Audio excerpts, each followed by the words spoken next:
At harvest time, sometime in the middle of the 12th century, two children with green skin walked out of the wolf pits at the edge of a field in Suffolk, in the east of England, and the men and women cutting the crop that day stopped where they stood and stared, because nobody in that field had ever seen anything quite like them.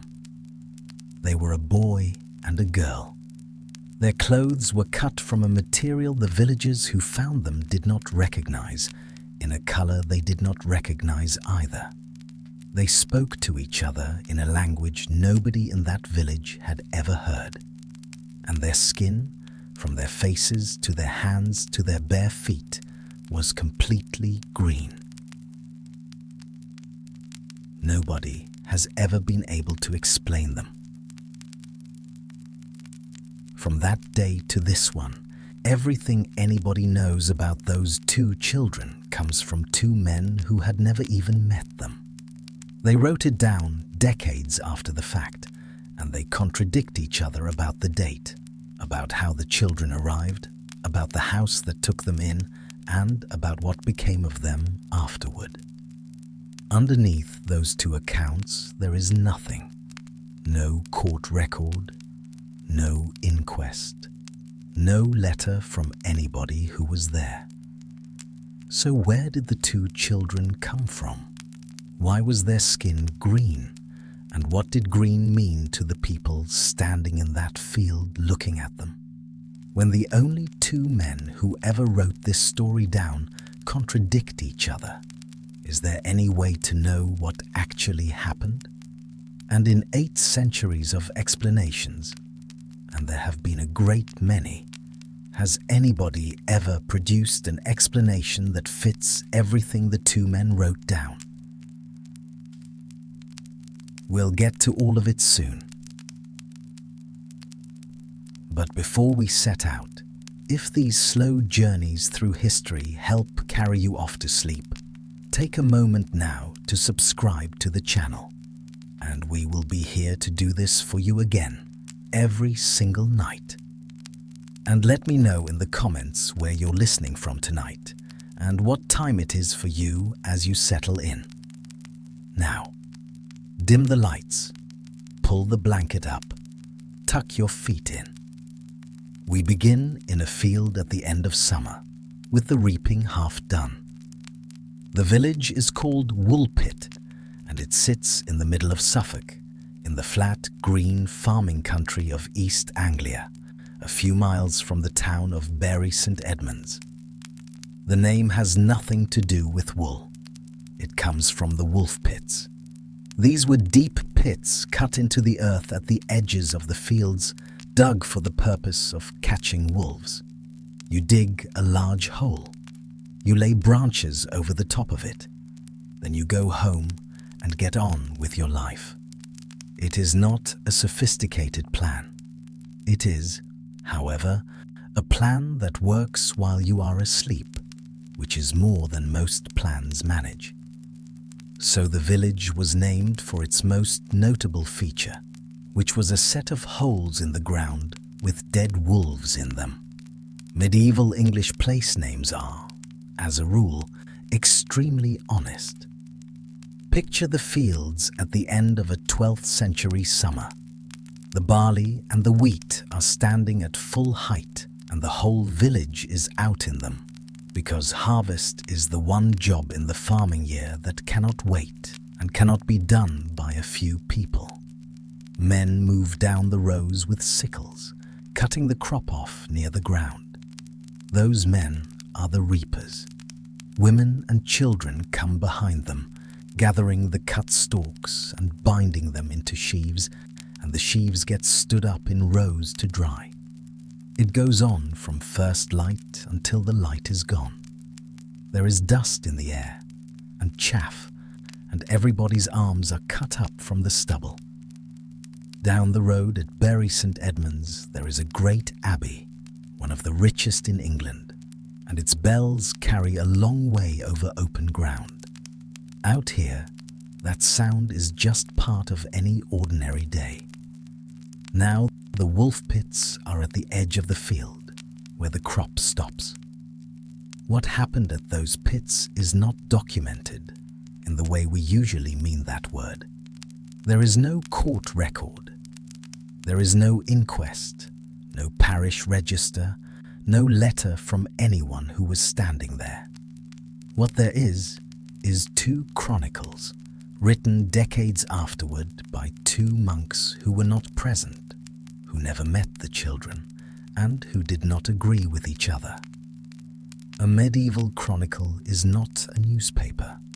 It is closer to a long, careful letter from an educated man who has heard something remarkable and thinks it ought to be written down before it is forgotten. Which means that from this point on, every single thing we say about these 2 children is a thing that somebody was told.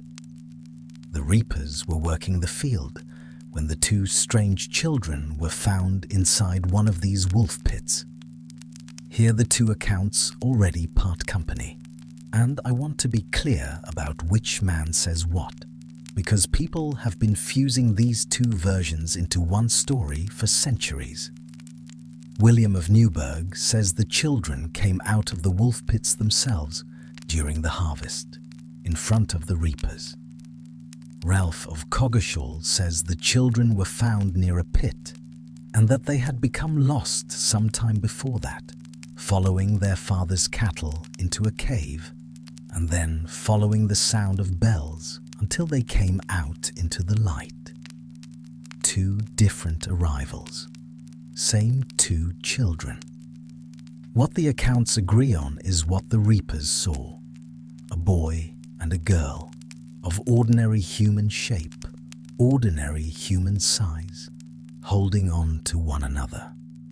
Their clothing was unfamiliar in its cut and unfamiliar in its material. They were talking, and it was speech, clearly speech, with the rhythm of a real language in it.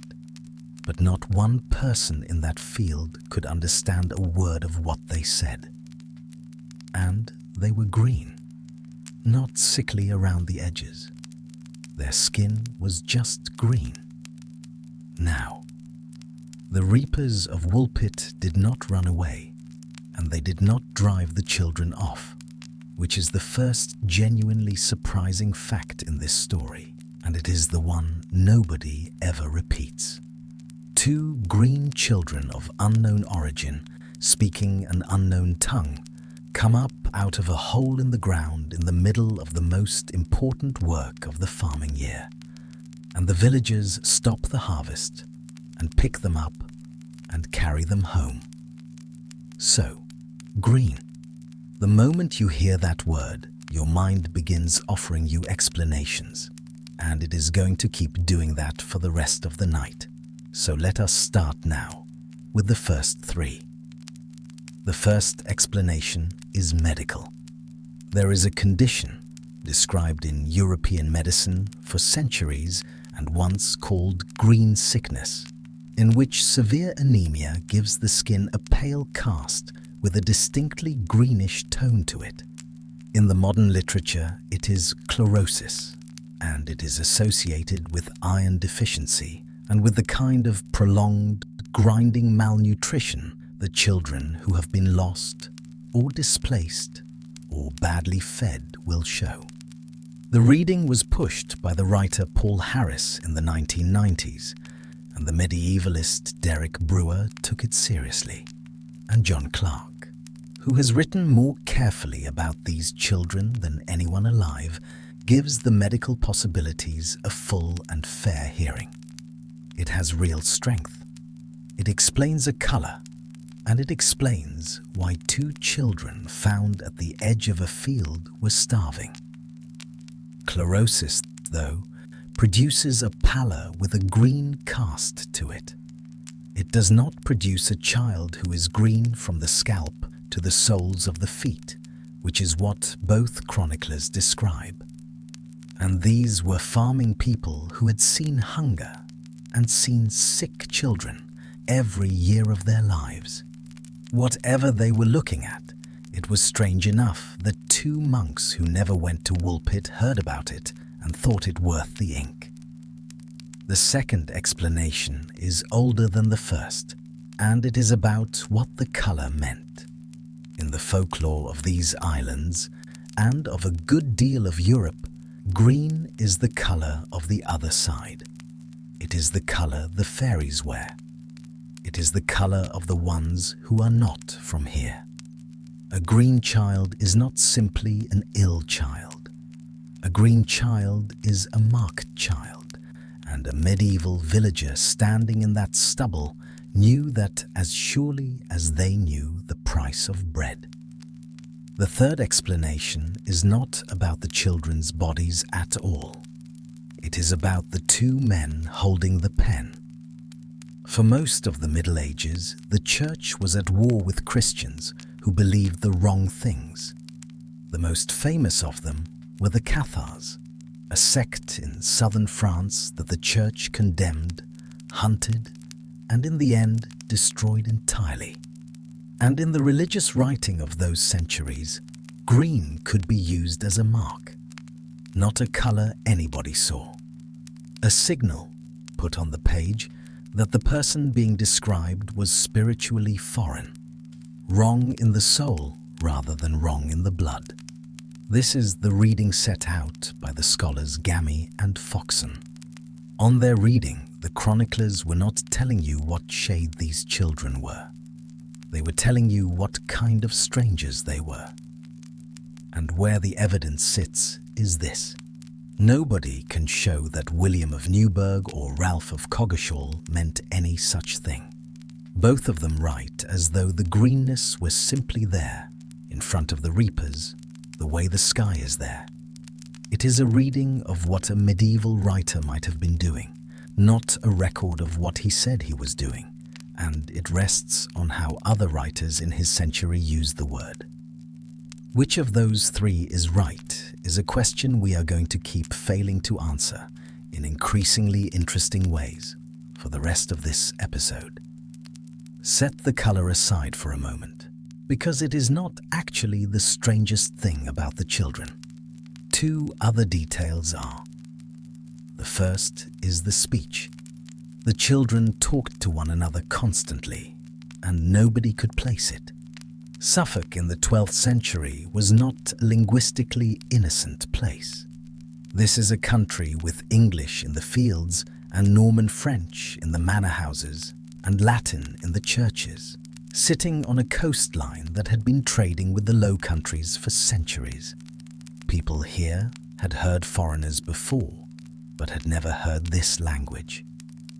The second is the clothes. Both chroniclers reach for the same slightly helpless formula. The garments were of an unknown colour, made of an unknown material. Not poor clothes, not rags, unfamiliar ones. Somebody had dressed these children in something, somewhere else. Those two details are what the most stubbornly earthly explanation of this whole story is built on. The idea in its strongest form goes like this. The children were not from another world. They were Flemish. There was a Flemish population in East Anglia in this period. Weavers, settlers, soldiers, and the relationship between them and their English neighbours was not always a warm one. In 1173, under Henry II, a battle was fought at Fornham, a few miles from Bury St Edmunds, and there was violence around it. A Flemish family in Suffolk would have had a bad few years. Now take two Flemish-speaking children out of that. They are orphaned or separated. They are hiding. They are hungry and frightened and lost in a landscape they do not know. Perhaps they go to ground in the woods or in the workings of a flint mine, which East Anglia has, and which are dark. And eventually, two starving children come stumbling out at the edge of a field where people are cutting barley, dressed in the clothes of home, speaking the language of home, half dead and unable to explain a single thing about themselves. Every hard piece of the story softens under that reading. the language nobody could place, Flemish, the clothes of an unknown make, Flemish, and the village standing next to that battlefield at Fornham is called Fornham St Martin. The version was set out by Paul Harris in 1998, and it has been chewed over ever since by John Clark, by Brian Horton, by Michal Madej, and by nearly everyone who writes about Woolpit. If that reading is right, then this is not a story about a marvel at all. It is a story about two refugee children, and a village that could not understand them, and a strangeness that lived entirely in the space between. It is a good theory. It has two problems, and neither of them is small. The first is a date. The Battle of Fornham was fought in 1173 under Henry II. William of Newburgh puts the arrival of the children in the reign of King Stephen, which ended in 1154, 19 years before there was a battle at Fornham for anyone to run away from. Ralph of Coggeshall's account sits later and is vaguer, and scholars have argued about his chronology for a long time, but William is the earlier writer, and William is quite specific. The second is a matter of ears. Flemish is a Germanic language, closely related to the English being spoken in that field. It was not exotic in East Anglia, and within a very short time, these children were living in the household of a knight, a household that would have included people who had travelled, traded, and heard Flemish spoken. The proposal asks us to believe that nobody in that house recognized it. So we hold it the way it deserves to be held, as one earthly reading, a genuinely good one that explains the clothes and the speech beautifully and cannot get the calendar to cooperate. Another strange fact about these children was the fact that they would not eat. Food was put in front of them. Bread, the ordinary food of an English village at harvest, which is the one time of year there is any. They would not touch it, not because they were refusing to be helped, but because they did not appear to understand that it was food. Days went by like this. Two children starving in a house full of bread. Ralph of Coggeshall says the turn came in a garden. The children were in the household of a knight named Richard de Calne, and somebody brought in beans, freshly pulled, still on the stalk. Broad beans, fava beans, in a modern kitchen. The children saw them and became frantic. William of Newburgh gives it to us differently, and his version is the one that has never left me. The beans are brought in from the field, on the stalk, exactly as they were cut, and the children fall on them and they open the wrong part. They split the stalks. They tear apart the stems, looking for the beans among the stems, and they find nothing, and they sit there in the middle of all of it and they weep. And then somebody in that room, William does not tell us who, and I would give a great deal to know, takes a pod and opens it and shows them the beans lying inside. And the children finally eat. A stranger's hands opened a pod in front of two children who were within days of dying of hunger in a house that was trying to feed them. Now, 3 explanations reach for that scene, and each of them can hold a part of it. The first is hunger, plainly. 2 starving children eat the one thing on the table that they recognize. Ralph adds a detail here that is either the saddest line in the story or the most important clue in it, depending on which theory you have brought with you. The girl said later that she had thought beans were the only food there was. The second is medical, and it is a real one. broad beans are not neutral. In people with a particular inherited enzyme deficiency, eating them raw can trigger a violent breakdown of the red blood cells. The condition is called favism, and it is named for the bean.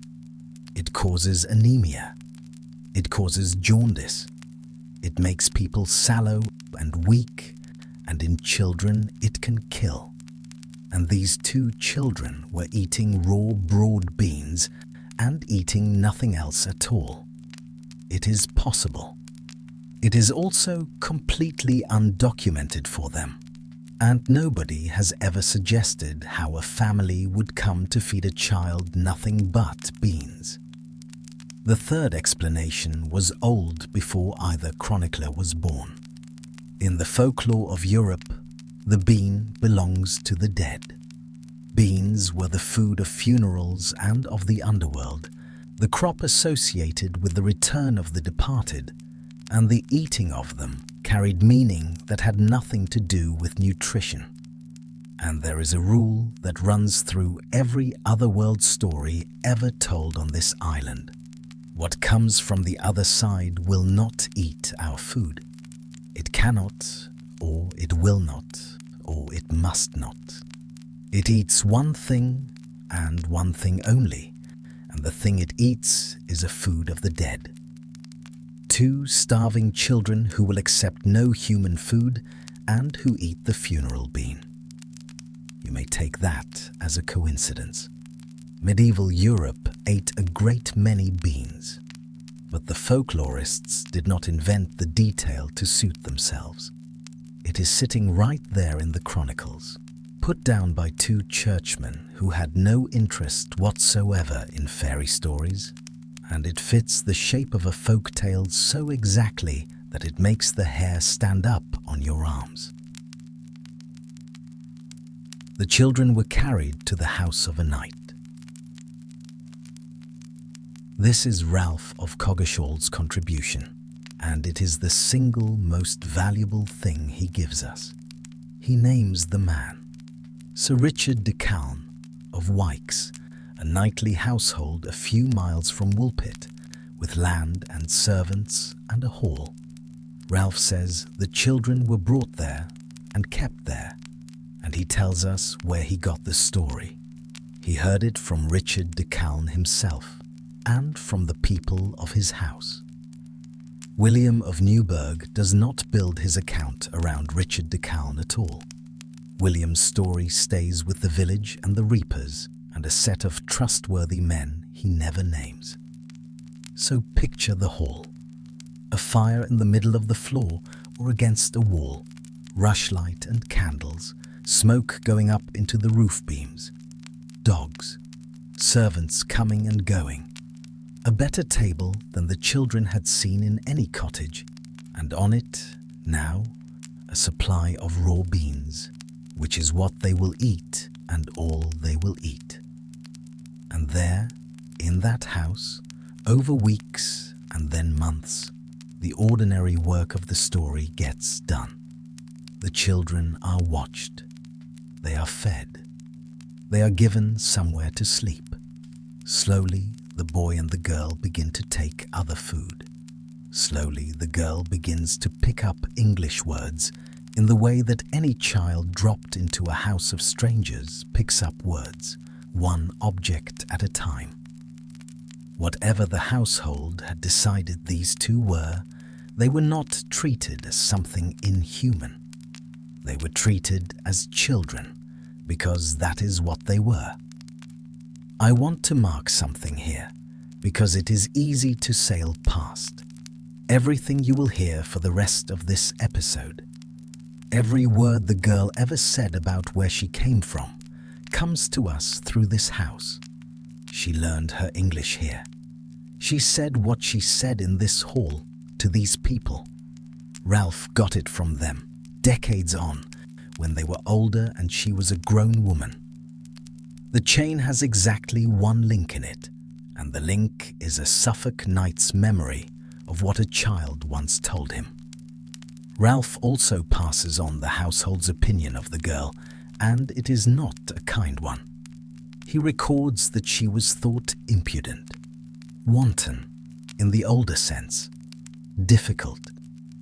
She was a girl who arrived from nowhere, among people whose language she was still learning, and who lived under the eyes of a household that never once stopped watching her to see what she would do next.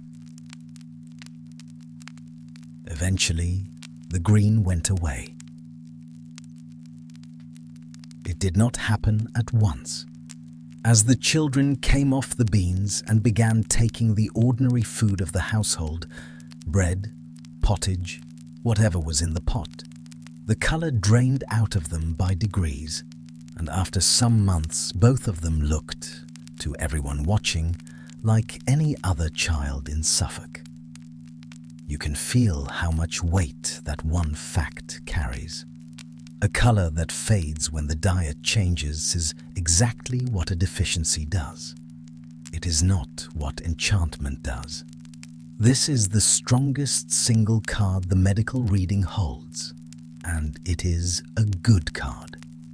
Feed a badly malnourished, anemic child properly, and you watch the colour come back into them over a season. The chroniclers describe precisely that.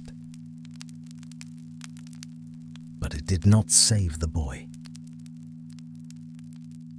He was the younger of the two, and both accounts say he was the weaker.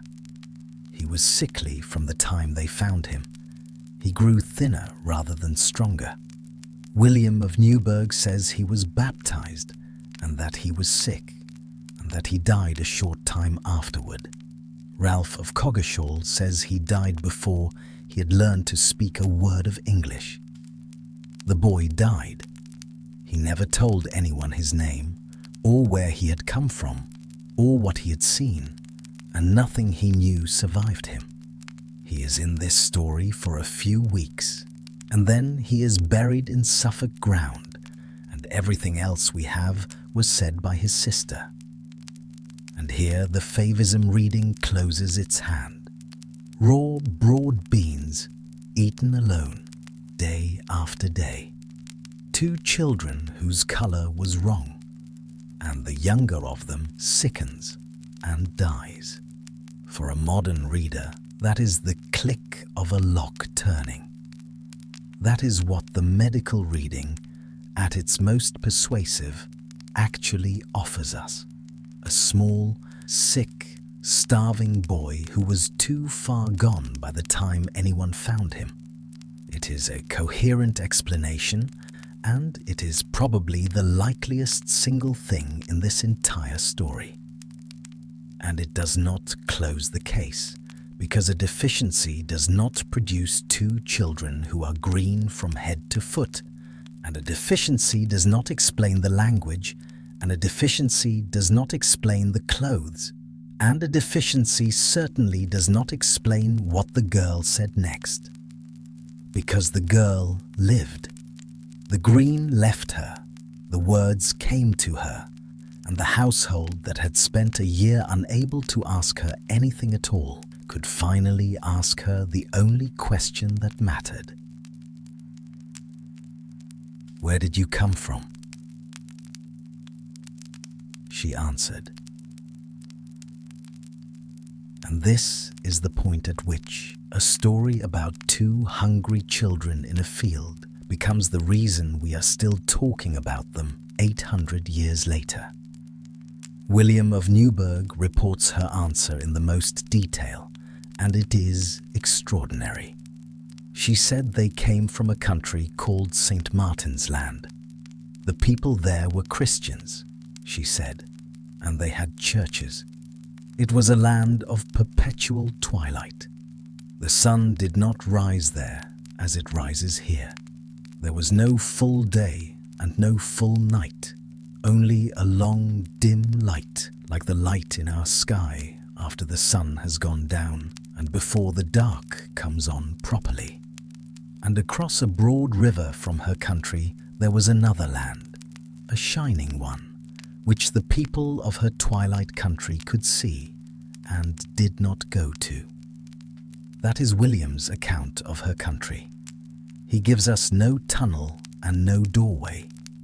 In his telling, the children simply come up out of the wolf pits into the blaze of an English summer at midday, and afterward they cannot find the way back.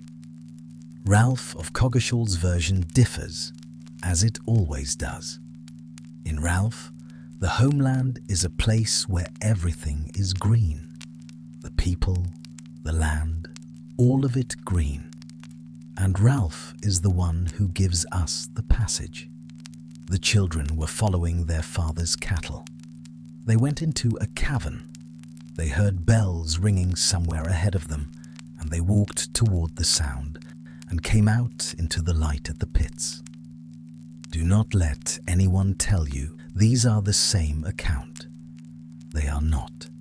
One has a river and a shining country and a Christian people. The other has a cave and a world that is entirely green. What they share is a girl saying in a Suffolk hall in a language she had only just learned, "Where I come from, the sun does not rise." And now put her name for that country next to the name of the village beside the battlefield. St. Martin's Land. Fornham, St. Martin. If the Flemish reading is right, that is what has just happened in this hall. A frightened child's broken memory of the place she lost, spoken years later to people who had never heard of it. It is the strongest single thing that reading has, and it could not arrive until she could speak. And so here, exactly here, and nowhere earlier, the folklore reading comes into its own. Look at what the two of them have between them. Ralph's crossing, made through a hole in the ground. Ralph's bells at the threshold. William's country where the light is wrong, and Ralph's country coloured green. Children who will not eat human food and eat the funeral bean instead. A way back that cannot be found again. Thomas Keatley collected stories like this in the 19th century, and Catherine Briggs catalogued them in the 20th, and John Clarke has sorted through the whole pile of them with more patience than anyone. Every element I have just listed is a standard part of the Otherworld tale as it was told across these islands for 1,000 years. The story has the grammar of folklore. It is built the way those stories are built. And then the folklore reading walks straight into the wall that has stopped every reading of Woolpit, without exception, for 8 centuries. Because the girl was baptized in a church, she learned English, she worked in a knight's house and irritated the people in it, and grew up and grew old. Fairy children do not do that. The Otherworld tale has a shape, and the shape does not end with the changeling getting a job. A country with no sunrise. A shining land across a river. 2 children who arrived out of nowhere and could not go home. Readers have been doing arithmetic on those 3 sentences for 400 years, and the answers have gotten further and further from Suffolk.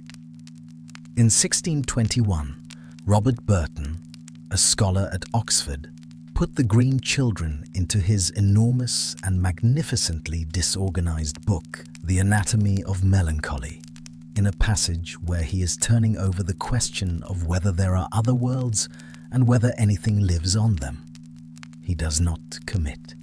He is a man thinking out loud, at length, in a book about depression, which is a very Robert Burton thing to be doing. In 1638, Francis Godwin published a story called The Man in the Moon, in which a man is carried to the moon by a flock of trained geese and finds it inhabited. Godwin knew the Woolpit story. Somewhere in the 17th century mind, a land where the sun does not rise as it rises, here had begun to sound less like a hill in Suffolk and more like somewhere overhead. And in 1996, the Scottish writer Duncan Lunan set it out in its most complete modern form. Suppose, he said, a planet locked in synchronous orbit around its star, one face always toward the light, one face always in darkness. Between the two, there would be a band of permanent twilight, and it is the only part of such a world where people could live. Perpetual dim light, no sunrise. And across a boundary from that habitable strip, a country burning with light that you can see and cannot enter. Read her testimony again with that in your head, and it fits so cleanly it is almost rude. Nobody can show where these children came from, and nobody can show where they did not come from. What can be said is this: the story as the medieval chroniclers actually tell it does not behave like a story about another planet. It is a Christian story. In William, the girl's country has churches in it. In Ralph, the sound that draws the children out is the sound of bells, and what they were following when they got lost was their father's cattle. The children were baptized in an English church. The girl learned English and worked in an English house. Every detail the two monks actually wrote down is an earthly one: a bell, a cow, a baptism. Robert Burton wondered. Francis Godwin wondered in print. Duncan Lunan built the wondering a working orbit, and no one of them ever had a shred of anything you could call evidence. And every one of them was doing what you have been doing since the first sentence tonight, which is trying to find somewhere to put two green children so that they will hold still. We should talk about the chroniclers, because at this point they are the only witnesses we have, and they are peculiar witnesses. William of Newburgh lived at a priory in Yorkshire, at the far end of the country. He wrote a history of England called the Historia Rerum Anglicarum, and he finished it before his death in 1198. He is, by the standards of his century, a careful historian. When he tells the Woolpit story, he says he could hardly believe it, and that he gave way in the end to the number of reliable people who assured him it was true. He does not name a single one of them. Ralph of Coggeshall wrote at Coggeshall, in Essex, the next county over from Suffolk. His chronicle is the Chronicon Anglicanum, and his account of the children was set down in the early 13th century, a generation after William's. He is far closer to Woolpit than William ever was, a long ride rather than the length of England. And he does the thing William refuses to do. He names his source. He got it from Sir Richard de Calne, in whose house the girl grew up, and from the household around him. So set the two of them side by side. William writes earlier, nearer the event, and is the more scrupulous man, and cites nobody. Ralph writes later, when the story has had another 30 years to smooth itself, and cites the one man in England you would most want to hear from. Each of them has exactly the strength the other lacks, which is the least helpful arrangement imaginable. And they disagree. William puts the children in King Stephen's reign. Ralph's chronology points later. William has them emerge from the wolf pits in front of the reapers. Ralph has them come out of a cave after following the bells. William gives us the food brought in from the field, and the split stalks, and the weeping. Ralph gives us the beans in Richard de Calne's garden. William's twilight country is Christian, has churches, and looks across a river at a shining land. Ralph's is a place where everything is green. William says the girl left Wykes and made a life somewhere else. Ralph says she stayed there in service and was thought impudent. 2 accounts. 1 story underneath them. Nobody can get behind either one. That is not a flaw in the evidence, and this is the thing I want you to carry into the last part of the night. The disagreement is the evidence. It is what a real event looks like after it has passed through a village and a knight's hall and 30 years and 2 monks with different purposes. If the accounts matched perfectly, one of them would have been copying the other, and we would learn nothing at all. So let us take the clue one at a time and lay each explanation against them and see what happens. The green skin. The medical reading takes it, and takes it well, and cannot get from a greenish pallor to a child who is green all over. The folklore reading takes it perfectly, because green is the colour of the other side and offers nothing you could test.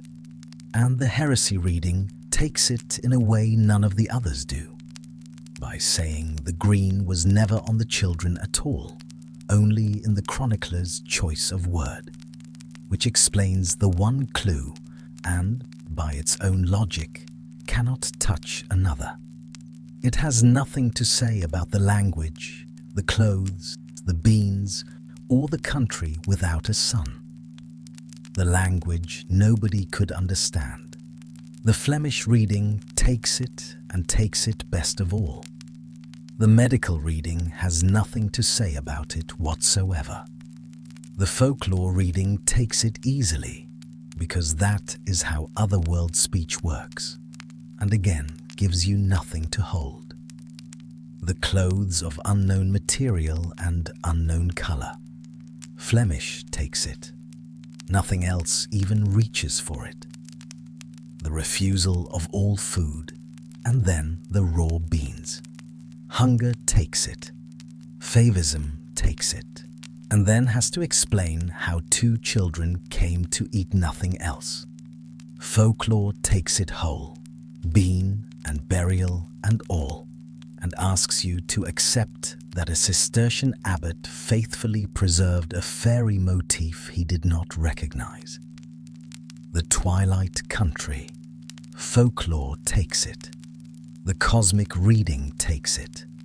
The Flemish reading takes it too, and, rather beautifully, if St. Martin's Land is a frightened child's memory of Fornham St. Martin, and then has to survive the fact that William of Newburgh dates the whole thing 19 years before the battle.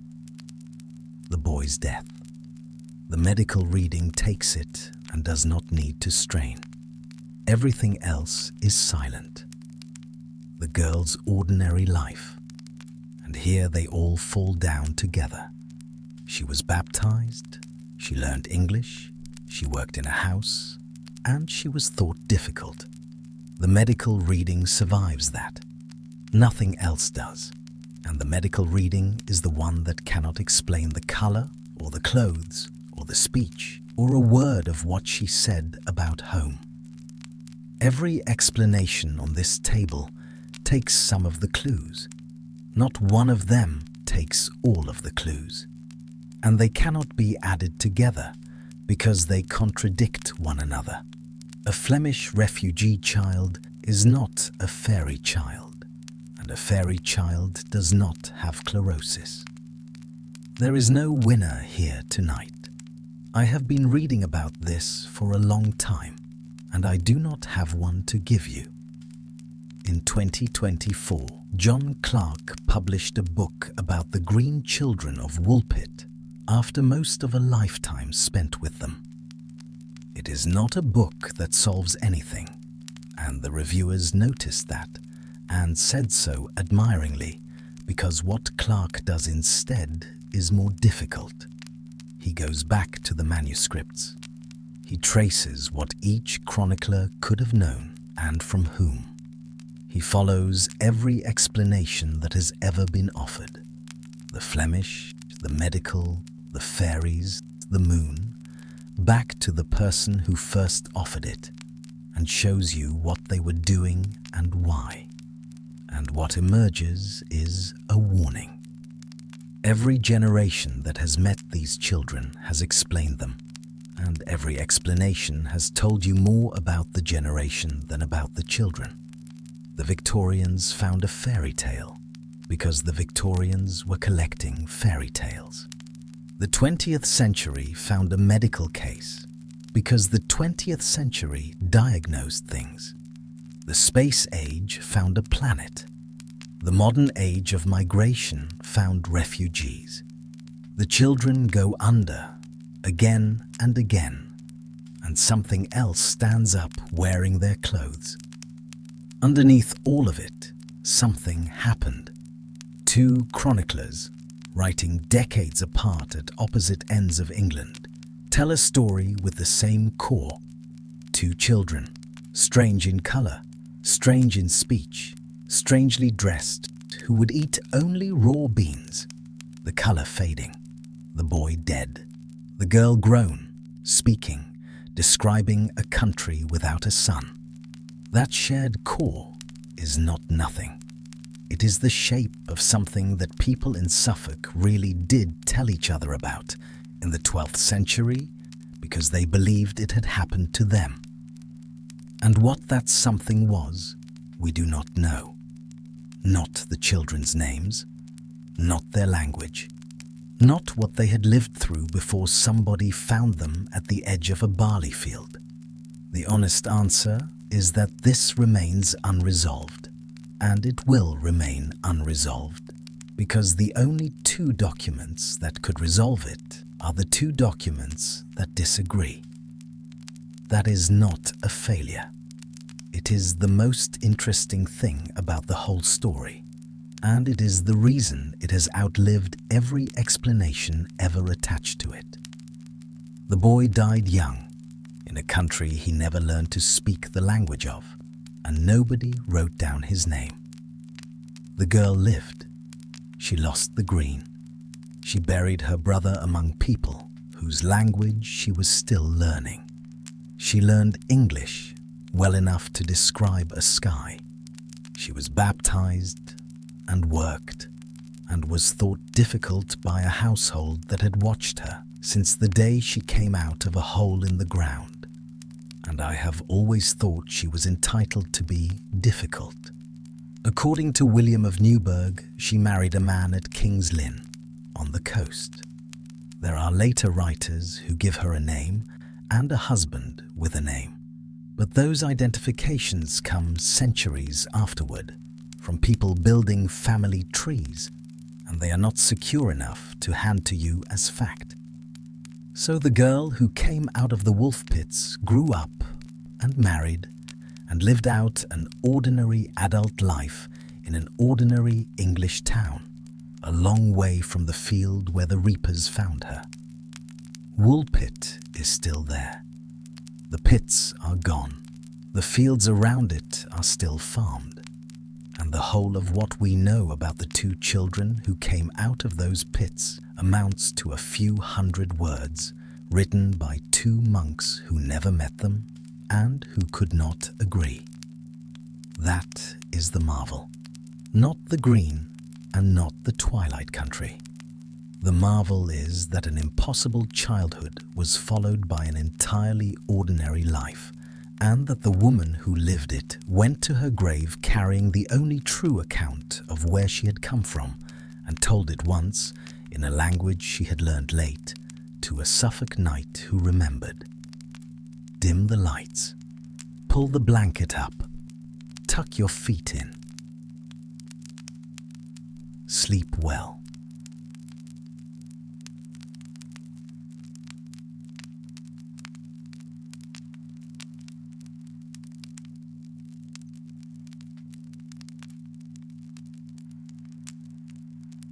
Somewhere in the middle of the Atlantic Ocean, on a bright afternoon in December of 1872, there is a ship sailing along with nobody aboard. Her sails are up, not all of them, and not neatly, but enough to keep her moving. She is steering a slightly drunken, wandering course, the way a ship does when there is no hand on the wheel.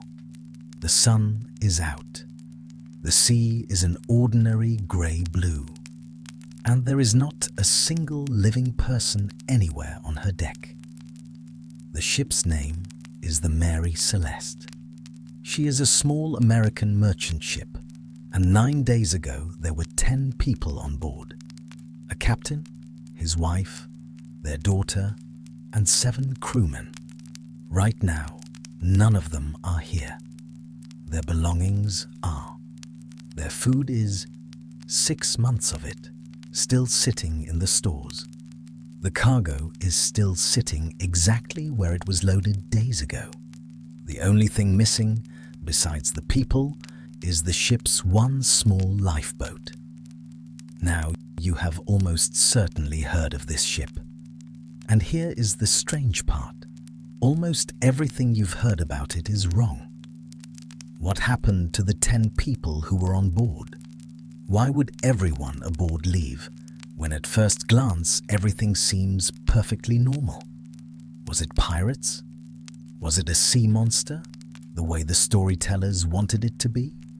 Or was it something quieter and sadder, and a great deal more human than any of that? And why is the most famous fact about this ship, the one absolutely everybody knows, a story a young novelist simply made up 12 years after it happened? We'll get to all of that soon. And let's go out to the middle of the Atlantic, to a sunlit, empty deck, and find out what really happened, and what only got told. It is the 4th of December, 1802, a little after 1 in the afternoon. About 400 miles off the Azores, a small cluster of Portuguese islands sitting alone out in the open Atlantic, another ship is going about her business. She's called the Dei Gratia, a Canadian-built merchant ship under a captain named David Morehouse, and she's bound from New York to Gibraltar with a hold full of petroleum. The man at the wheel notices a sail a few miles off. Nothing alarming about that.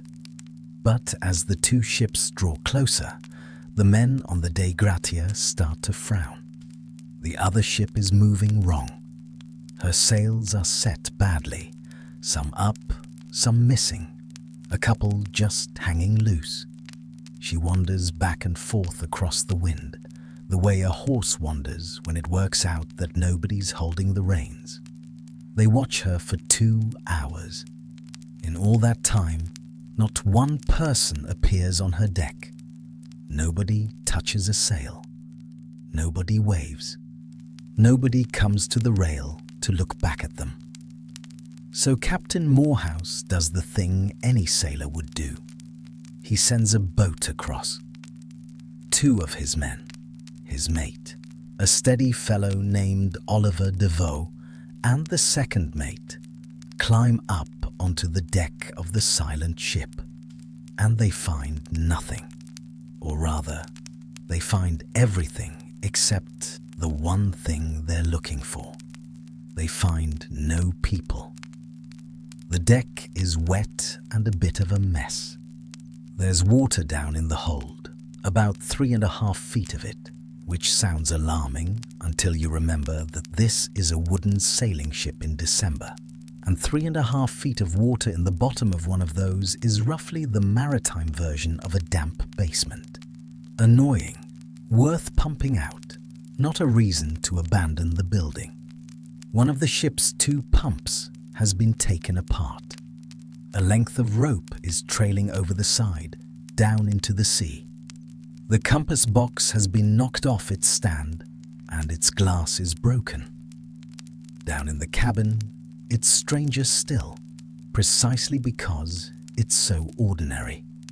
The captain's bunk, charts and papers, a sword lying in its scabbard under the bed, which is going to matter enormously to a very silly man in a little while, so do hold on to it. The crew's clothes, folded and left. 6 months of food and fresh water in the stores.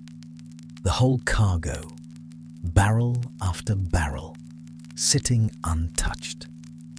Everything a person needs to stay alive is here. The persons are not.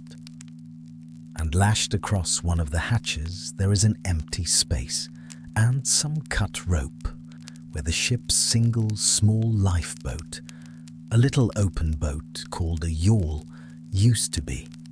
It is gone. Wherever the 10 people went, they went in that boat, and they took the ship's papers with them and the captain's navigation instruments. They did not take their coats. They did not take their food. They left in a hurry, but not in a blind, screaming panic, because they stopped to grab the documents that mattered before they climbed down into the boat. And then the ship they left behind did something nobody expected. She kept going. For 9 days, with not one person aboard, she sailed herself across hundreds of miles of open Atlantic. Didn't sink, didn't roll over, just calmly carried on, like an employee who never got the message that the company had closed. Now, here I have to do something slightly annoying, which is to take a wonderful story away from you before I hand you a truer one.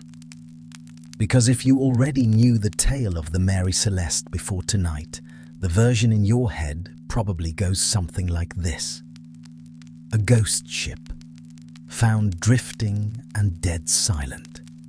And down in the cabin, this is the famous part, a meal still sitting on the table, cups of tea still warm, a breakfast half eaten as though the crew had simply vanished mid-bite, a pot still steaming on the stove, a slice of pie with a forkful gone, washing hung out to dry on the deck, and, in some tellings, a cat, asleep and perfectly content on a locker, the only living thing left to see whatever unspeakable thing had happened. It's a fantastic image, genuinely. It has everything. The warmth still in the teacup, the people gone in a heartbeat, the cozy little scene frozen at the exact second the world ended for everyone in it. There is just one small problem with it, which is that essentially none of it is true. There was no warm tea. There was no half-eaten breakfast. There was no pie, no washing on the line, and there was, I'm sorry to report, no cat. We know this because the man who actually climbed aboard, the mate Oliver Devoe, stood up in a courtroom a few weeks later and said so, under oath. His words were that there were, quote, no preparations for eating and nothing to eat or drink in the cabin. No meal, no set table, nothing. And even if there had been, even if there'd been a full roast dinner laid out under a little dome, it could not possibly have been warm. Because the last entry written in the ship's log was 10 days old by the time anyone found her. 10 days. You could leave a cup of tea sitting out for 10 days, come back, and find that it has developed a thick skin, a strong smell, and possibly some opinions. Nothing on that ship was steaming. So where did the warm tea come from? Where did the cat come from? Hold that question, because the answer is one of my favorite things in this entire story, and it involves a very famous author you have absolutely heard of, behaving in a way that would get him sued today. But before we get to the man who made all of that up, I want to do the thing the legend never bothers to do. I want to tell you who was actually on the ship. because they were real people, and they deserve better than to be furniture in a ghost story. The captain was a man named Benjamin Briggs. He was 37, from Massachusetts, one of 5 brothers who all went to sea. It was that kind of family. By every account, he was a careful, serious man. He read his Bible. He didn't drink. He was the sort of captain other people trusted, and he trusted himself for good reason, because he had been doing this his whole life. And he wasn't only the captain of the Mary Celeste. He'd put his own money into her. He was a part owner. In a real sense, this was his ship. With him was his wife, Sarah. They had been married 10 years. And with the 2 of them was their daughter, Sophia, who was 2 years old. They had another child as well, a little boy named Arthur, who was 7. Arthur was not on the ship. He'd been left at home with his grandmother because he was old enough now for school, and you don't pull a 7-year-old out of school to spend 2 months crossing the ocean. That decision, small, ordinary, sensible, to leave the older child home for the school term, is the only reason there is anyone left in this family at all. Remember Arthur? We'll come back to him. And then there was the crew. 7 men, hand-picked by Briggs himself, because a careful captain chooses careful men. His first mate, Albert Richardson, he knew and trusted personally. There was a second mate, a steward who did the cooking, and 4 German sailors, among them 2 brothers, Volkert and boy Lorenzen. 10 people, a family, and the men they sailed with. That is who was on the Mary Celeste. Not a ghost story. A small floating town of 10 people out on the water together. So let's go back to the start of the voyage before any of it went wrong, when it was just an ordinary job. In early November of 1872, the Mary Celeste was tied up at a pier on the East River in New York, taking on her cargo. And the cargo is worth knowing about, because it matters later. She was carrying 1,700 barrels of alcohol. Not the drinking kind. This was raw industrial alcohol, the sort used in factories bound for Genoa, in Italy, where it was going to be used in the making of wine. Briggs supervised the loading himself, barrel after barrel, down into the hold. While the ship was loading, Briggs wrote a letter to his mother. It's a completely ordinary letter, the kind of quick note you'd send today just to say all is well. But one line of it has survived, and it's a little hard to read now, knowing what's coming. He wrote, "Our vessel is in beautiful trim, and I hope we shall have a fine passage." In beautiful trim. He was proud of his ship. He thought she was in lovely shape. He was looking forward to a good crossing. They were meant to leave on the 5th of November, but Briggs didn't like the look of the weather. So he did the careful thing, the thing he always did, and anchored just off Staten Island and waited 2 days for it to settle. And during that wait, his wife Sarah wrote a letter too, to her mother-in-law back home. In it, she mentions Arthur, the little boy they'd left behind. She writes, "Tell Arthur I make great dependence on the letters I shall get from him." She is telling her 7-year-old, through his grandmother, that she is counting on his letters, that she wants to hear from him while she's away. It is the most ordinary, most human line in this entire story. A mother, about to be out of reach for 2 months, asking her little boy to please write to her. On the 7th of November, The weather cleared, and the Mary Celeste sailed out into the open Atlantic. The last thing anyone ever wrote in her logbook was a plain position note on the morning of the 25th of November.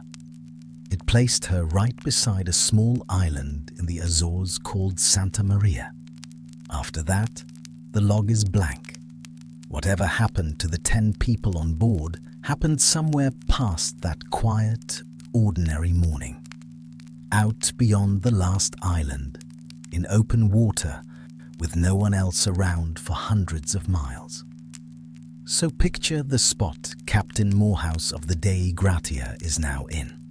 He's in the middle of the ocean, and he has just found a perfectly good ship with nobody on it. By the law of the sea, a ship found abandoned like that is salvage. If you can bring her safely into port, you're owed a reward, often a healthy share of what the ship and her cargo are worth. So this is, potentially, a very good day for Captain Morehouse. But it's also a problem, because he now has 2 ships and only 1 crew. So he splits his men. He sends his mate DeVoe and 2 sailors back aboard the Mary Celeste to sail her, keeps the rest on his own ship, and the 2 vessels set off together for the nearest sensible port, which is Gibraltar, the great rock at the mouth of the Mediterranean, about 600 miles away. They make it in just under 2 weeks, the 4-man skeleton crew nursing the silent ship the whole way, and they come into Gibraltar in the middle of December. And this is the point where the story should simply have ended. A ship found empty, brought safely into port, the salvage men paid, the whole thing filed under "the ocean is enormous and sometimes a thing happens out on it that is never fully explained." That is how it should have gone.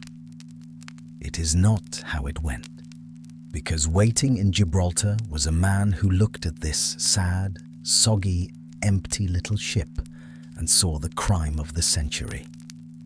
His name, and I promise you I am not inventing this, was Frederick Solly Flood. He was the Attorney General of Gibraltar, which is a very grand title, and he had a personality built to match it. One historian who studied the case later described him as a man whose, quote, "arrogance and pomposity were inversely proportional to his IQ," which is a beautifully polite way of saying the less he understood about a thing, the more certain of himself he became. And Frederick Solly Flood was certain that the Mary Celeste was the scene of a terrible crime. He had theories. Oh, he had theories.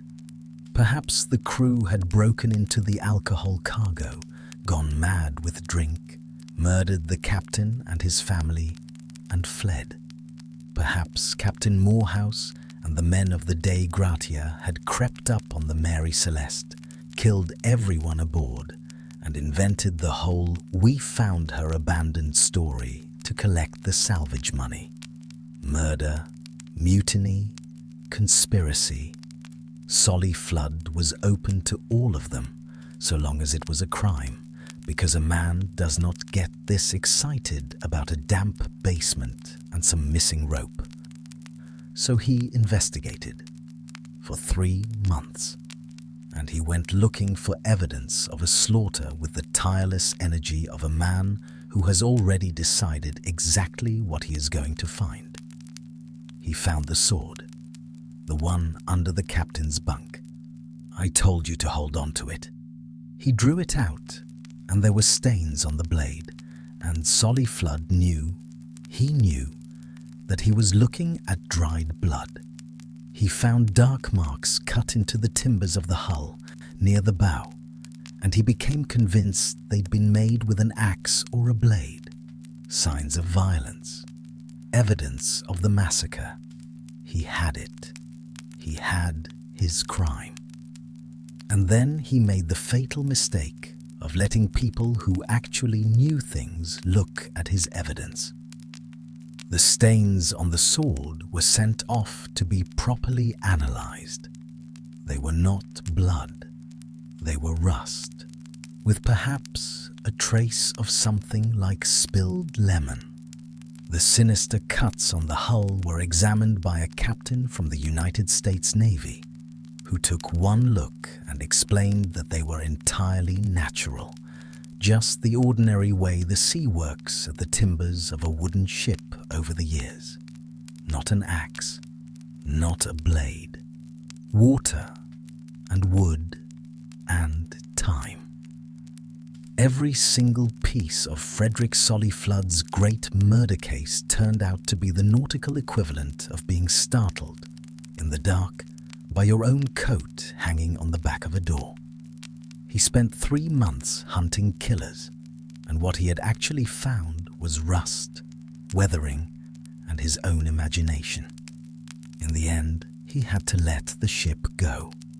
Though he never quite let the suspicion go, the salvage reward the De Gratia men finally received was unusually small, a quiet little insult from officials who couldn't prove a thing but didn't want to look as though they'd missed one. So if the warm tea and the sleeping cat were in nobody's courtroom testimony, if the real evidence was rust and weathered wood, then where did the ghost ship come from? Where did all those gorgeous, specific, utterly invented little details come from? They came from a 24-year-old doctor who wasn't a very busy doctor yet, and who was earning a bit of extra money on the side by writing stories. His name was Arthur Conan Doyle. Yes, that one. The man who, a few years later, would invent Sherlock Holmes. In 1884, 12 years after the Mary Celeste was found empty, Doyle published a short story. He published it anonymously in a magazine, written as a first-person account by a survivor of the abandoned ship, telling the true tale of what had happened aboard. It was fiction. Complete fiction. He took the real, genuinely strange case and he decorated it. He added the perfectly set breakfast table. He added the abandoned mid-meal feeling. He built a dramatic, entirely invented plot of murder and revenge on top of it. He gave the public the spooky, satisfying ghost ship that the real, soggy facts had stubbornly refused to provide. And he made 2 changes that tell you everything you need to know. The rescuing ship, the De Gratia, he left almost exactly as she was. He kept her name perfectly correct. But the famous ship, the empty one, he renamed. He called her the Mary Celeste. Marie, spelled the French way, with an IE on the end. The real ship was the Mary Celeste. Mary, the plain English name. And here is the part I find genuinely remarkable. Doyle's made-up French misspelling, Marie Celeste, became, for the next 100 years, the way most of the world spelled and said the name of this ship. The fiction was so much more popular than the facts that it quietly painted over them. People learned the wrong name from a short story and then taught the wrong name to their children. It got worse, or better, depending on how you feel about these things. Doyle's story was so convincing that a newspaper, the Boston Herald, actually reprinted it as a true news report, a work of fiction printed in the paper as fact. And there are accounts that even our friend Frederick Solly Flood, the great investigator himself, read Doyle's little story and took parts of it seriously, which raises the lovely possibility that the official who investigated the real ship ended up muddled by a tale a novelist made up about her. After Doyle, the gates were open and everyone piled in. Over the years, people decided the Mary Celeste had been attacked by a giant squid, or struck by a freak wave that washed every soul off the deck, but somehow left the breakfast untouched, or that it was aliens, or sea monsters, or a curse. Eventually, and she vanished nowhere near the place, people began filing her under the Bermuda Triangle, which is the folklore equivalent of blaming anything you can't explain on the one spooky thing you happen to have heard of. It became a kind of theory circus, and the thing about a circus is that it's a great deal of fun, and none of it is real. And meanwhile, the 10 actual people who climbed down into that little boat have been quietly buried under 100 years of squid. So let's sweep the squid and the curse and the French misspelling off the table and ask the real question, the quiet one, underneath all the noise. If there was no crime and no monster and no warm tea, then what actually happened to Benjamin Briggs, his family, and his crew? We don't know for certain. We never will. No bodies were ever found. The little boat was never found. There is no last page of the log to tell us. And anyone who claims to know exactly what happened on that ship is doing precisely what Conan Doyle did, making up a good story. But we can make a careful guess from the real clues the boarding party actually found. It's only a theory. It just happens to be the one nearly everyone who studies this case ends up landing on, and the kind of guess Captain Briggs himself would have respected. Remember the things aboard that ship that didn't quite fit? One of the pumps had been taken apart. A sounding rod, a tool for measuring how much water is down in the hold, was lying out on the deck, as if someone had been urgently checking the level. There were a few feet of water below, and the cargo was 1,700 barrels of alcohol, 9 of which were later found to be empty. They had leaked. Now stand for a moment where Briggs was standing. You are a careful captain, and you become aware of 2 frightening things at once. There is water in your hold and a pump that isn't working properly, so you can't easily tell how fast you're taking it on. And a bad reading off that sounding rod could make it look as if you're sinking far faster than you really are.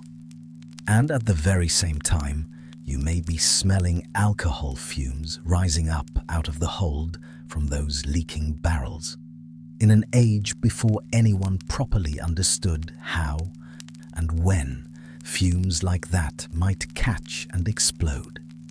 You are standing on a wooden ship that might be filling with water and might also be about to blow up. So you make a decision, not a wild one, a careful one, the sort you have trained for your whole life. You put your wife, your 2-year-old daughter, and your 7 crewmen into the ship's small boat. You tie the small boat to the ship with a rope, so you won't lose her, and you pull off a short distance, and you wait. You wait to see whether the ship is going to sink, or burn, or simply settle down and be fine. It is the sensible plan. Stay close. Stay tied on. Ride out the danger in the boat and climb back aboard once it passes. And then the one thing you did not plan for happens. The wind comes up. The rope joining the little boat to the ship parts, snaps, or has to be cut in the rising sea. And in a moment, the gap between the small open boat and the big ship begins to open, and it keeps opening, because the ship still has sails set, and the small boat has 10 frightened people and a pair of oars. The Mary Celeste sails away from them, calmly, steadily, exactly the way we watched her sail at the very beginning of tonight's story. Except now there are 10 people in an open boat behind her, watching their ship, their food, their shelter, their entire chance of living, shrink against the horizon and go. They were off the Azores, in the open Atlantic, in December, in a small open boat, a real family, and 7 real men. Almost certainly, they drowned. The most likely reason is not a curse, and not a crime. It's that a good captain made a reasonable decision on bad information and was unlucky with the weather. That is the whole monster in the end. The wind and a frayed rope and a few feet of water that may not even have been as dangerous as it looked. And the ship herself? You'd think a vessel with a story like that would be owed a story-like ending. A grand one. Lost in a storm with all her mysteries still aboard, perhaps, or quietly retired and remembered. She got nothing so kind. After Gibraltar, the Mary Celeste was a marked ship. Word had gone round. She was the ship where everyone vanished, the unlucky one, the one nobody wanted. Sailors are superstitious, and owners are practical, and a ship with a reputation like that is hard to crew and hard to make money with. She changed hands again and again, and she lost money for nearly everyone who touched her for 13 years. And then, in 1885, she fell into the hands of a captain named Gilman Parker. And Gilman Parker looked at this famous, unlucky, money-losing ship, and he had an idea. Not a romantic idea. A grubby one. He loaded her up with a cargo that he insured for far, far more than it was actually worth. By the accounts, it was largely junk, dressed up on paper as something valuable. And then he deliberately sailed the Mary Celeste onto a coral reef off the coast of Haiti. On purpose. He wrecked her so that he could collect the insurance money on a cargo that had never been worth much at all. It is about the least mysterious thing a person can do to a ship. It is just fraud. The famous ghost ship, the vessel of 1,000 sea monster theories, was killed on purpose for a cheap insurance scam by a man trying to make a quick and dishonest dollar. And it didn't even work. The scheme was clumsy, and it came apart, and Gilman Parker was put on trial in Boston, not only for fraud, but for a crime with the wonderful old name of barratry, which, when it means wrecking a ship on purpose like this, was once serious enough that a man could hang for it. Parker didn't hang. The jury couldn't agree, and the case was settled out. But he was finished, ruined, disgraced, his money and his good name gone. He died in poverty just a few months later. And the ship's real logbook, the one with the real final entries, was lost around the same time. Which is the reason that, to this very day, the only surviving record of the Mary Celeste's last course is a copy made by none other than Frederick Solly Flood, the pompous prosecutor who got everything else about her wrong. So that is the true ending. Not a ghost ship sailing on forever into the mist. A tired old vessel run up onto a reef on purpose for the insurance money by a man who died broke for having done it. The legend is grander, I'll give it that. But this, the cheap, sad, ordinary human truth of it, is what actually happened. And that is the Mary Celeste. Not the version with the warm tea and the sleeping cat. That one belongs to a young writer with a magazine deadline.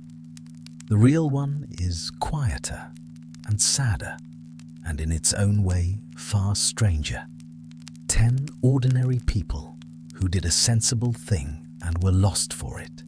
A ship that sailed herself across the ocean and was then wrecked on purpose for a few dishonest dollars. And a mystery that turned out to be made not of monsters, but of weather and rust, and the stories people couldn't stop telling about her. There is one piece of it I want to leave you with, though, the closest thing this story has to a mercy. Remember Arthur, the little boy, 7 years old, left home with his grandmother so he wouldn't miss the school term. Because his parents made that small, ordinary, sensible decision, Arthur was not on the ship.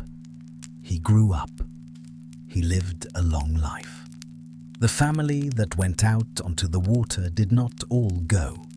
One of them stayed home by chance and a school calendar and carried on. We don't get to know the last hours of the people in that little boat. No one does, and no one ever will. But we don't have to be frightened of it, you and I, here, tonight, because wherever you are listening from, you are not in a small boat in a December ocean. You are warm. You are dry. You are still. The cold Atlantic is far away and 150 years in the past. And tonight, the only thing you have to do is let this quiet story carry you off to sleep. So let the ship go. Let her sail off the edge of the story, the same way she sailed off toward the horizon. Quiet, unbothered, and finally done. Let the questions stay unanswered. They're allowed to be. And let yourself rest. Sleep well, and we will be right here to do this for you again tomorrow night.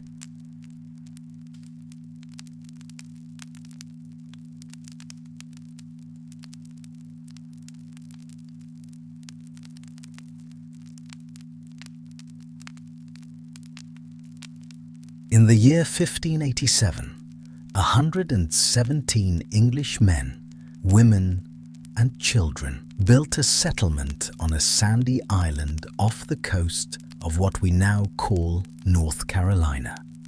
3 years later, a ship came back for them, and they were gone. But they hadn't fled. They had pulled their own houses down, board by board, and carried them away. They had raised a tall wooden wall around the bare ground where the settlement once stood. And on a post beside the entrance, cut deep into the wood, they had left a single word, Croatoan. You have probably heard this story before, or at least a version of it. A whole colony that vanished without a trace. A cursed word carved on a tree. Perfect for a night of telling ghost stories. Tonight we are going to do something a little different with it. We are going to turn the lights up, take the candles away, and look at what actually happened. Because the true story is stranger than the ghost story, and a great deal more human. Imagine sailing back to your own colony after 3 years away and finding it gone. The houses carried off, the people with them, and one word left waiting on a post. How does a whole town and its people disappear? Was that word a warning to turn back, or were they telling you exactly where to follow? And what happened to the baby girl born here just before you left? We'll get to all of it soon. And let's go back to the year 1587, to a low green island at the edge of a brand new world. To understand how 117 people ended up alone on that island, You have to start with a queen, a rivalry, and a man who was better with a paintbrush than a sword. In 1587, England was a small, ambitious country with a large problem named Spain. Spain had reached the New World first. Spanish ships were sailing home heavy with silver, and the Spanish king was spending that silver on the biggest navy in the world. England wanted in, not out of pure curiosity, out of survival, and a healthy interest in other people's silver. Queen Elizabeth I could not afford to build a colony out of her own treasury, so she did what monarchs have always done when they want something expensive without paying for it. She let someone else take the risk. That someone was Sir Walter Raleigh, courtier, adventurer, and a man with the sort of confidence that earns you either a statue or a beheading. In the end, he got both. Raleigh was given a royal charter to claim land in America for England, but he never set foot there himself. He was more of an ideas man. The man who actually went, more than once, was named John White. And here is the first thing that makes this story different from the grim, armored expeditions you might be picturing. John White was an artist, a painter. On earlier voyages, he had sailed this same coast and made watercolors, careful, astonishingly accurate paintings of the land and of the native people who already lived there. He painted their villages, their canoes, the fishing weirs they built in the rivers, the way they cooked and farmed and danced. 400 years later, those paintings are still the clearest window we have into that world. John White did not arrive on the coast of Carolina as a conqueror. He came, at least at first, as a man trying to see the place properly. In 1587, Raleigh put White in charge of a new kind of settlement. Not a fort packed with soldiers. England had tried exactly that on this same island 2 years earlier, and it had gone badly. This time, it was families. Men, women, and children. Farmers, a few craftsmen, 2 wives who were already pregnant. 117 people in all, according to the National Park Service. They were not raiding. They were moving in. They packed tools and seeds and cooking pots and all the heavy, hopeful clutter of people who fully intend to stay. Their plan was to settle further north, around the Chesapeake Bay, where the water was deeper and the harbours were better. Roanoke Island was only supposed to be a stop along the way, a place to collect a small handful of Englishmen left behind by the earlier expedition, say hello, and keep sailing north. It did not work out that way, though. When the ships reached Roanoke, the colonists got the bad news that they were not going any further. For reasons they could not control, the fleet would carry them no closer to the Chesapeake. Roanoke was not the doorway to their new home. Roanoke was the home now, ready or not. So they made the best of a place that was never meant to be theirs. And it is worth slowing down to picture where they actually were, because Roanoke is nothing like the easy green farmland the word colony tends to suggest. This is the Outer Banks of North Carolina, a long, thin chain of sandy barrier islands strung along the coast like a loose thread. Low dunes, salt grass, twisted little forests bent flat by the wind off the sea. Behind the islands lie wide, shallow sounds. Between the islands and the open ocean lie sandbars that shift in the night and tear the bottoms out of ships. Fresh water is hard to find. In places you have to dig down into the sand of the dunes to reach any at all.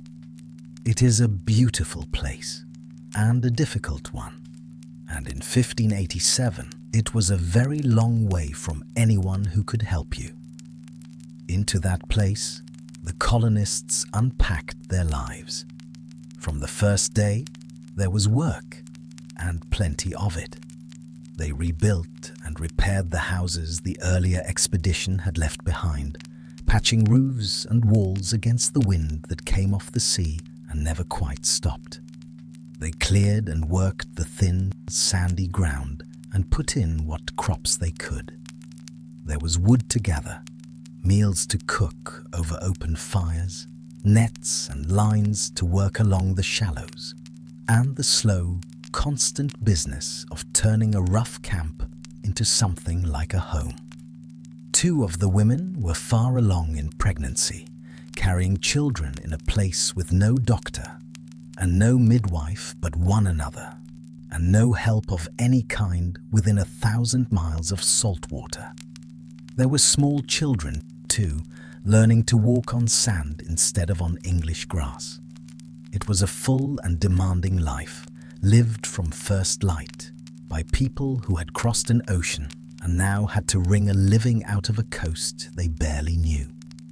And about 2 weeks after they arrived, on the 18th of August, 1587, a woman named Eleanor Dare, John White's own daughter, gave birth to a baby girl. They named her Virginia. Virginia Dare was the first English child born in this part of the New World. And from this night on, I want you to keep her in the back of your mind, because she is our clock. Hold on to her birthday, the 18th of August. We are going to come back to it, and when we do, it is going to matter. Because almost as soon as Virginia was born, the colony ran straight into the problem that would shape everything that came after. They simply did not have enough supplies to last the year. 117 people on a sandbar, with winter on the way, and not enough food in the stores. Someone was going to have to sail all the way back to England and return with more. And the obvious person, the one with the standing, the contacts, and the trust on both sides of the ocean, was the governor himself, John White. White did not want to go. He had just become a grandfather 9 days earlier. Leaving meant crossing the Atlantic twice over and leaving his daughter and his newborn granddaughter on an island at the very edge of the map. But the colonists pressed him hard. If anyone could make certain the supply ships actually came back, it was the man whose name was on the charter. So, on the 27th of August, 1587, barely a week after Virginia was born, John White got back on a ship and sailed east toward England, promising to return as fast as wind and weather would let him. He had no way of knowing how long it would actually be before he made it back to the colony. Here is where the ocean stops being a road and turns into a wall. White reached England, and he set about organizing a relief voyage at once, and the timing could not have been worse. Because in 1588, England and Spain went to war. The big one, the one with the Armada, the enormous Spanish invasion fleet that came sailing up the English Channel to put an end to Elizabeth's reign. When your whole country is bracing to be invaded, the Queen needs every ship she owns. A little rescue mission to a sandbar on the far side of the Atlantic drops straight to the bottom of the list. Ships were held back for the war, and White's plans went nowhere. He kept trying anyway. He scraped together what he could, more than once, and more than once it came to nothing. Turned back by war, by weather, by crews who were far more interested in chasing Spanish treasure than in delivering flour to a stranded colony. Year after year, the sailing season opened and then closed again, and he was still on the wrong side of the sea. Somewhere across that ocean, White's daughter and granddaughter were living a whole life he could not see. If all was well, Virginia learned to crawl, and then to stand, and then to walk. And her grandfather was 3,000 miles of salt water away, stuck in a country at war, watching every sailing season slip past without him. He was not careless. He was not a man who abandoned his family. He was a grandfather doing everything a grandfather could possibly do, while a war he had no part in kept every ship he needed tied up in port. By the time John White finally got a ship turned back toward Roanoke, the year was 1590. Virginia Dare, if she was alive, was no longer a baby. She was about to turn 3.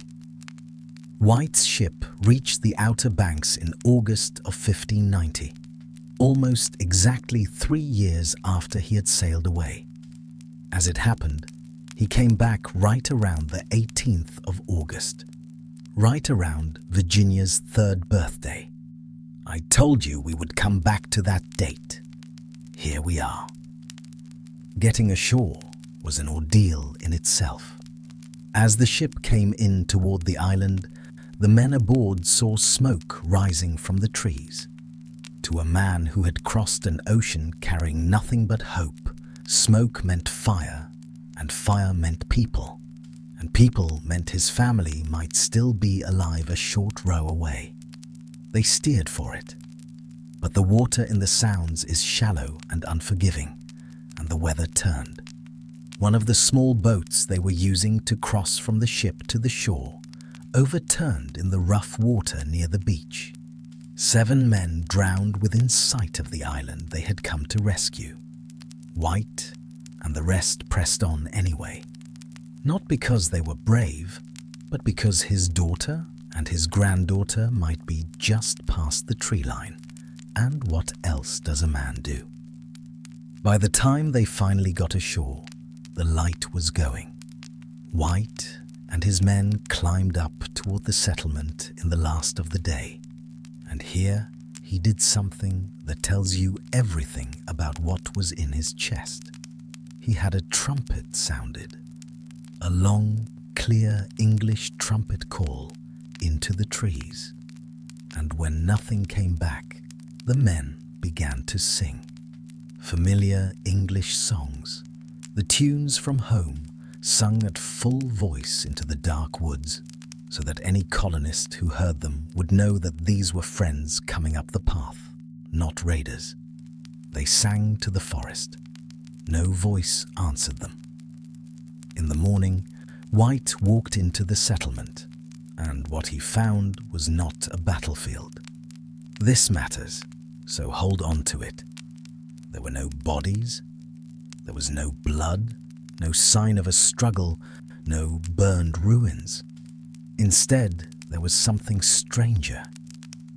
The houses were gone, not burned where they stood, but taken carefully apart and carried away board by board.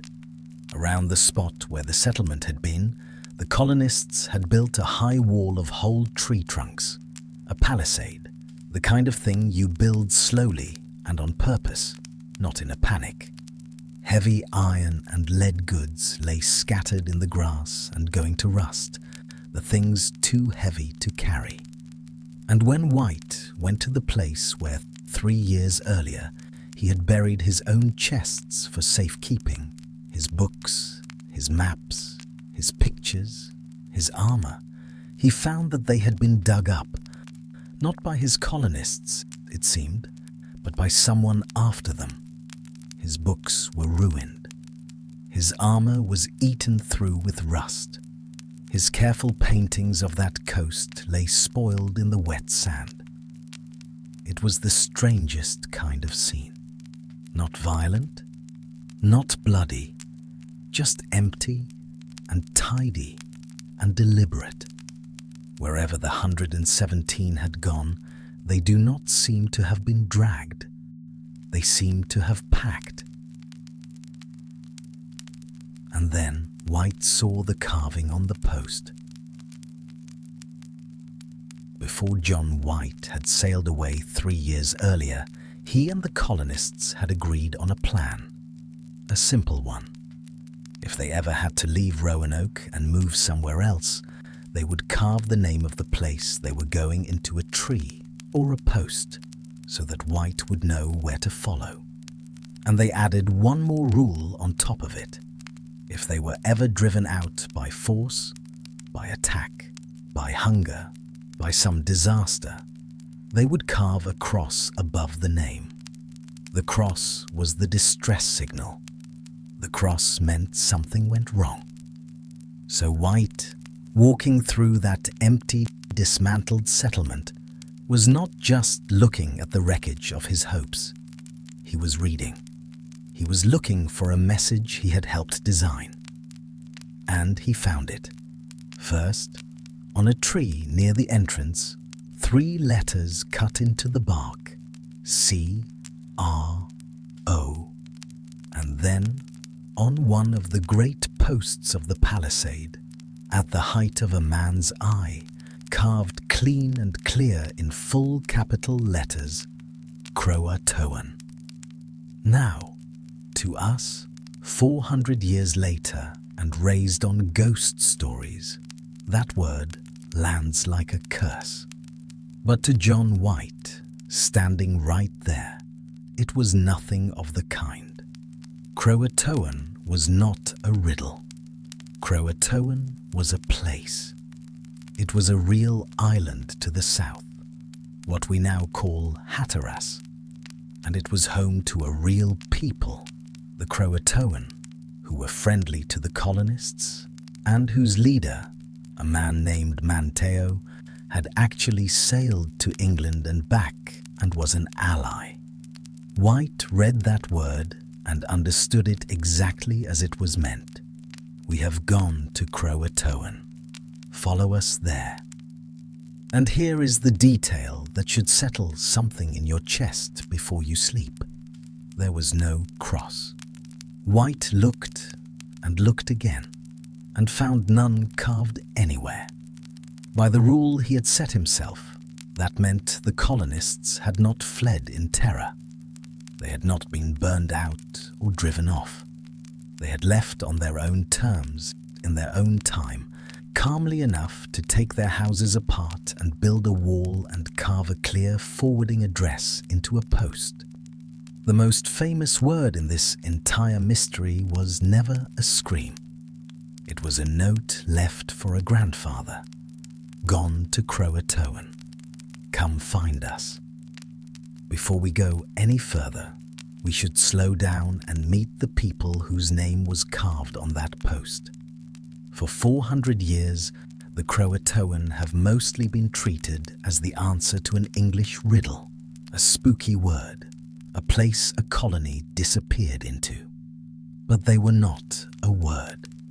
They were a nation of living people, and they had been on that coast for a very long time before any English ship came over the horizon. The Croatoan were one of the coastal Algonquian peoples of what is now North Carolina.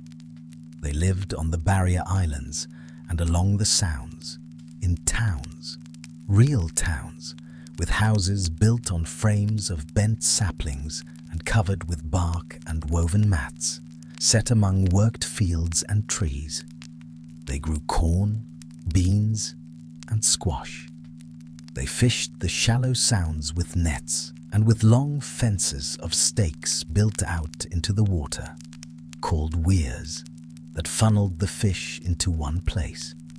They made dugout canoes by burning and scraping out the trunks of big trees, and they took those canoes across water the English found frightening, as easily as you or I would walk down a familiar street. They made pottery and beads of shell and copper, and they traded up and down the coast along routes that were old before England knew this land was here. We even know what their world looked like because we have pictures. Remember John White, the painter, from the start of our story? On his earlier voyage in 1585, before he was ever a governor, White sat down in these towns and painted the people in front of him. A man fishing, a woman holding her child, a whole village laid out with its houses and its fields and its cooking fires, a dance, a shared meal. He painted them as people going about an ordinary day. Those watercolors survive, and they are the closest, truest look we have at this world, made by someone who actually stood there and watched. So when you picture the Croatoan tonight, picture White's paintings. Not a costume, not a shadow at the edge of a ghost story, but families living a full life on a coast they knew better than anyone alive. That 1585 voyage is also where the two worlds first really met, and it is worth knowing how that went, because it was not all friendly. The English had come to this coast a couple of years before the lost colony.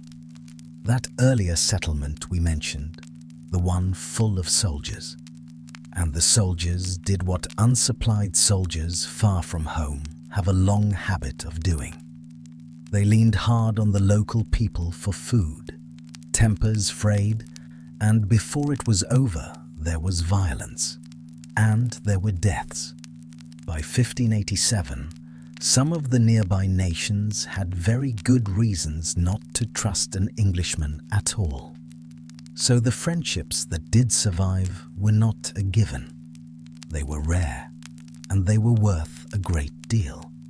And the steadiest of them was with the Croatoan. A great deal of that came down to one man. His name was Manteo. Manteo was a Croatoan man, from the very island the colonists would later name on that post. And some years before the lost colony ever set sail, Manteo did something that almost no one on that coast had ever done. He boarded an English ship and crossed the whole Atlantic Ocean to England. He walked through London. He met the people there, he learned their language, and then he sailed all the way back home again. By the time the 1587 families arrived, Manteo could move between two worlds. He spoke English, he understood the English, and he was trusted on both sides. He was the bridge between them. So hold that in your mind, because it changes the shape of everything that comes next. When those colonists were stranded and running low on food, the people whose name they cut into that post were not strangers, and they were not a horror waiting in the dark. They were neighbors, and in a place where the English had already made enemies, they were the neighbors who had stayed friends. They had towns and food and boats and a deep knowledge of how to live on that coast. And in Manteo, they had a man who already stood with one foot in each world. Gone to Croatoan was not a step into the unknown. It was a walk toward the people best placed to take them in. Which brings us back to John White, standing in that emptied settlement with the carved word in front of him. He had read it correctly. His people had gone to friends, not into the dark, and to find them he only had to follow them south to Croatoan. But the ships he had crossed on were not his to command. The only way White had managed to get back across the Atlantic in 1590 was aboard a pair of privateering vessels, whose crews were really out hunting Spanish treasure ships and treated the rescue of a stranded colony as a side errand, something to tolerate, not a cause of their own. And so he decided to follow the word. Croatoan was south of him, Hatteras Island, a sail down the coast, and that was where it pointed. White and the crew agreed to set sail in the morning and steer for Croatoan to find the colonists. After 3 years, after the 7 men drowned in the surf, after the ruined camp, he was finally one short voyage away from his daughter and his granddaughter. He never got there. That night, the weather turned hard against them. A storm came up off the coast, the same kind of weather that makes these waters so deadly, and it battered the ships through the dark. Anchors were lost. Cables snapped. By the time it eased, the vessels were damaged, the fresh water was running low, and the food was nearly gone. The crew had had enough. Treasure, not rescue, was what had brought them across, and they would not risk the ships any longer for one more try at a sandbar. They overruled the governor. Instead of turning south toward Croatoan, they turned the bows east, out toward open water, meaning to resupply and come back another season. They did not come back. The ships carried John White away from that coast for the last time. He crossed the Atlantic once more, the wrong way, and he never set foot in America again. He spent his last years far from all of it, on an estate in Ireland, an old man writing down what he had seen. As far as we know, he died there, around the year 1593. And he died not knowing. He never learned whether his daughter Eleanor was alive. He never learned what became of little Virginia, the granddaughter whose 3rd birthday he had sailed back to share. He had crossed an ocean for her and come within a single island of the answer. And the sea turned him around and kept it from him for the rest of his life. That carved word was the last of them he would ever have. Gone to Croatoan. He believed it. He simply never got to follow it home. So let's deal, right here, with the version of this story you have probably been told. Because between that carved post in 1590 and you, lying in bed tonight, 4 centuries of people have gotten hold of this tale and dressed it up in a bedsheet. Start with the most common line of all, that the colonists vanished without a trace. It is a wonderful phrase, and it is simply not true. They did not vanish, and they did not leave no trace.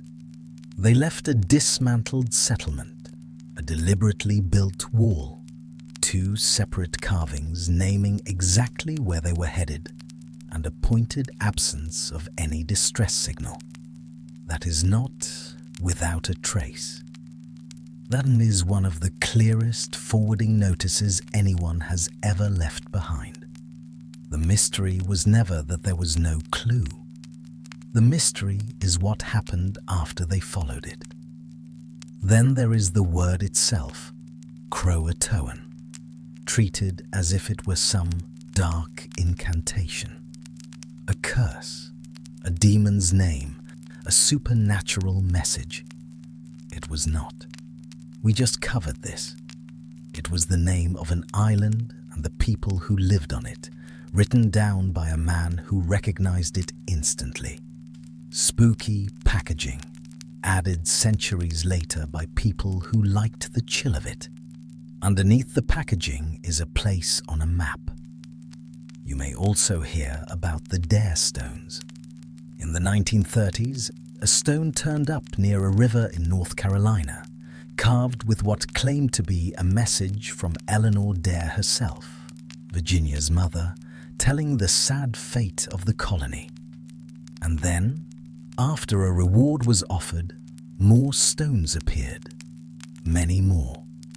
Over 40 of them, eventually. And here is the trouble. That flood of later stones was exposed as a hoax, carved by people chasing the reward money. As for the very first stone, the one found before the reward, historians still argue about it, and it remains disputed. Not proven real, not cleanly proven fake. We name the dare stones. We call the bulk of them what they are, a hoax, and we set the rest aside as unsettled. We do not build the ending of our story on a rock that cannot hold the weight. And finally, there is the legend of the White Doe, a later folk tale in which Virginia Dare grows up among the native people, is transformed by magic into a white deer, and is killed by a silver arrow. It is a lovely, sad piece of coastal folklore. It is also exactly that, folklore, invented long afterward. It is not a record of what happened to the real child born on that island. We can enjoy it as a campfire story and still keep it well away from the evidence. With the ghosts cleared off the porch, we can finally ask the real question. Not what cursed them. Just this. 117 people left a note saying they had gone to Croatoan. So where did they actually end up, and what became of them? There are several possible answers to that question, and none of them is proven. But they are not all equally strong.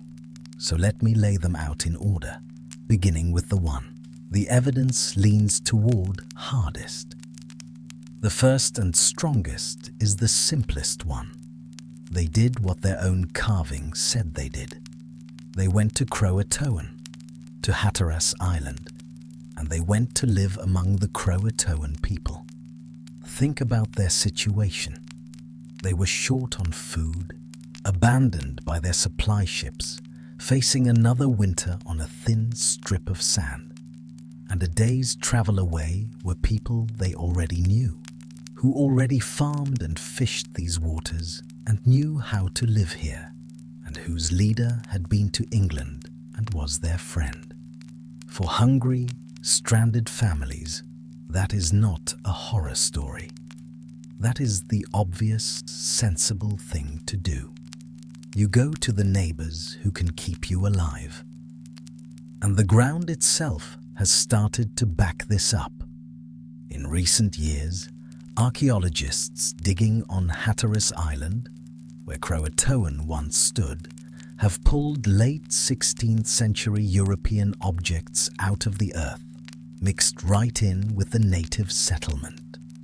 A piece of a sword hilt, a writing slate and a lead pencil, the tools of literate English people, a fragment of fine German pottery, a small bronze counting token from the city of Nuremberg, a ring. These are not the sort of things that wash up by accident. They are the everyday possessions of English colonists, found in the homes of the Croatoan people, in exactly the place the carved post pointed to. The most likely reading is the gentlest one, that some of the lost colonists really did go to Hatteras and were taken in, and over the years became part of that community, married into it, raised children in it, and disappeared from English history, not because they died, but because they became someone else's family. The second theory does not contradict the first. It sits right beside it. It is the idea that the colonists split up, and that some of them moved inland, away from the coast. We actually have White's own words for this. He wrote that before he left, the colonists had talked about moving 50 miles into the main, 50 miles inland into the interior. And there are clues out that way too. Modern researchers re-examined one of John White's own maps and found, hidden beneath a patch of paper glued onto it, a small drawing of a fort marking a spot well inland near the rivers. Digs in that area have turned up 16th century English pottery as well, the kind of household goods that suggest a small group of English people living there, at least for a while. It is not the whole colony, and it does not tell us how their story ended, but it fits a picture where the 117 did not stay one single group, but broke into smaller parties and went where each could survive. So the two strongest answers both point the same direction, and it is not toward a curse. It is toward people scattering, on purpose, toward places they could live. There are two darker possibilities, and we should weigh them plainly for what they are. The first is that some of the colonists were killed or captured. Years later, when the English finally founded a colony that lasted, Jamestown, further north in Virginia, settlers there heard reports. Rumors of people inland who dressed or lived like Europeans, and other rumors, grimmer ones, that a powerful local leader had killed a group of these strangers. The trouble with all of it is that these are later stories collected years after the fact, second and third hand, by people who had every reason to repeat a dramatic tale. They are not eyewitness records of 1590. Could some of the colonists, especially a small splinter group cut off from allies, have come to a bad end through hunger, sickness, or conflict? Yes, some could have. But could have is the whole of it. There is no solid proof that the colony was massacred, and the lurid version of that story usually leans on those dare stones we already set aside. The second dark possibility is the loneliest one. When White searched the empty settlement, he noted that the colonists' small boats were gone, which leaves open a lonely, sad thought that at some point some of them tried to sail, maybe down the coast, maybe, in desperation, out toward the open Atlantic and England itself, in boats far too small for that ocean. If anyone tried that, the sea would have taken them, and there would be no carving, no artifact, no trace at all. We have nothing that shows this actually happened. It is the most speculative idea in the whole story, a possibility we can name, not a fact we can stand on. But the missing boats leave the door open just a crack, and so we mention it, and then we let it be. 4 roads, then, leading out of that empty settlement. Live with the Croatoan, scatter inland, come to harm, or sail away and be lost. None of them is proven, but they are not evenly matched, and when you set them side by side, 3 of the 4 are thin, and one of them is supported by tools in the ground. So where does that leave us, lying here in the dark, 400 years downstream?